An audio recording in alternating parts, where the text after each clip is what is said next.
Good morning and welcome to Crypto N ICO review. This is part of the show where we discuss initial coin offerings, or ICOs.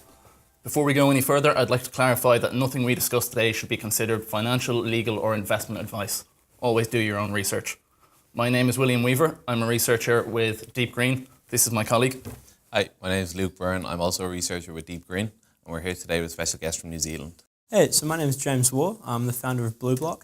BlueBlock's basically a token economics advisory company, and I'm working with a number of ICOs, a lot of them out of Australia. So Kenya, Australia's second largest ICO, I was a big part of their business development and token economics team, as well as working with a number of others. So one of the biggest problems in the industry today is a lack of common standards in how to carry out an ICO. So we're working in a way to try and help consumers understand some of the fundamentals of this area.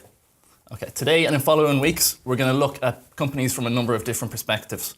Of course, we will look at their particular implementation of blockchain technology and a token, but as Nash alluded to earlier, the ICO culture isn't that much different from startup culture, so we'll be looking at some different aspects of business culture.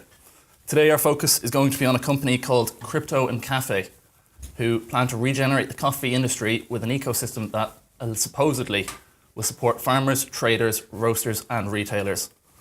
So one of the most important concepts here is a good product market fit, which can be condensed down to really meaning being in a good market with a product that can satisfy that market. Luke, this is something that we always look out for when we're assessing these companies. Yeah, so if you have any business, you really want to have a market to fit your product into, because if you don't have a market, you're not going to make any money. If you look at the coffee industry in this case, in 2016, 7.1 billion kilograms of coffee were exported worldwide. But as well as that, 50% of Vietnamese and Indonesian farmers couldn't actually earn enough money to support their living, and that went up to as high as 100% in certain African countries. So when you look at a company like Crypto N Kafe here trying to solve this issue, they definitely have a market to fit into. They're planning to do it by implementing 5 different products. So there's an e-commerce website, an e-learning hub, a cryptocurrency debit card, a peer-to-peer exchange, and a mobile wallet.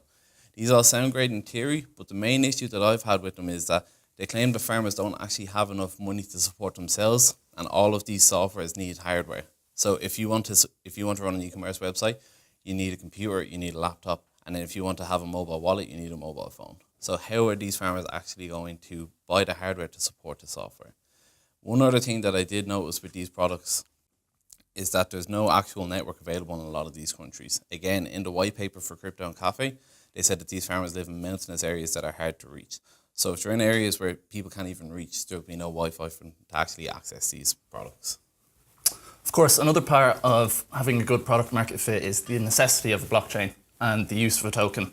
This is something we've talked about a little bit before, James, how the token integrates into the platform and even the structure of the token sale. Yeah. So I think the token's an important part of every single ICO, obviously. And anyone that's doing a financial transaction, there's an argument to be using a token or a cryptocurrency payment. The problem with Crypto N Kafe is that there's really no need for the token. You can do every single step along the way that they've planned out in the 5 different things they're going to build, and there's no need for the token in any part of that. So that's one part of it, which is a red flag. The second thing is about how the token sale is structured. So Vitalik, one of the founders of Ethereum, tweeted out a few months ago about how any token structure or token sale that's giving a bonus based on the amount you contribute is a huge red flag and we should be staying away from. And that's something that Crypto N Kafe is doing. The more you contribute, the more bonus you get, and that's a big red flag to me as well. Okay, and obviously when you're assessing the chances of the company succeeding, you don't just look at what the company looks like now, but you try and assess what it might look like in the future. Yeah. So there should be a solid strategy for the company to scale. Okay, this should include a go-to-market strategy, financial model including costs, financial projections.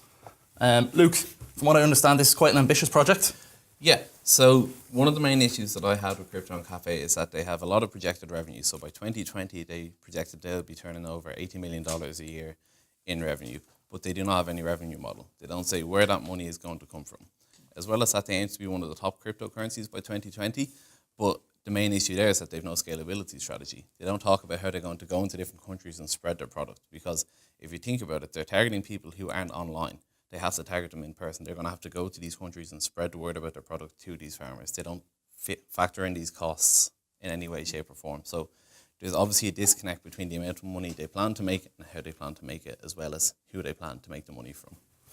Another thing that probably ties into the viability of a company project or a project long term is an efficient use of the funds from the token sale. James, do you think there's any optimal model for this kind of thing? And do you think that if there is, have Crypto N Kafe followed it? Yeah, so I think there's not just one optimal model. I mean, the whole point of ICO is that there can be a lot of different models that lead to the same success. But I do think that anyone using percentages, straight up percentages in how the use of funds are being used is another red flag. So if people are raising 500,000 or 5 million or 50 million and they're spending 40% on marketing either way, that is another red flag, and that's something that Crypto N Kafe does. So that is something that I'm concerned about. Also, from other ICOs, what you see is the use of funds being a little more written out. So instead of just having a percentage, you might have a breakdown of cost if they raise $1 million, a breakdown of cost if they raise 5 or 10, and that giving that more transparent, more opaque look at it, I think is really important. Luke, another thing that we've discussed quite often is the ability of the team to execute this vision. Yeah, so when you're looking at any business, you really need to look at the team behind them. Ideally, they should have a diverse experience, diverse backgrounds between them. So there should be people who have experience in business development, people who have a legal background, people who have a technical background, and most importantly, people with experience in the industry. When you look at Crypto N Kafe, the main thing that I see is that they don't have a CEO, they don't have a CFO. All they have are technology advisors, smart contract developers, and ICO advisors. To me, this is a red flag, and maybe it's why there's a disconnect between revenue and revenue model, because they don't have anybody to actually develop their business. All they have is people who can develop their products. That's another thing I actually noticed. I don't think there's anyone on the team that has the right eye for detail, so to say. For example, in the white paper, there was quite a few spelling mistakes. In the explainer video, they referred to an ICO as an ICO. And for me, the KYC procedure just wasn't really sufficient.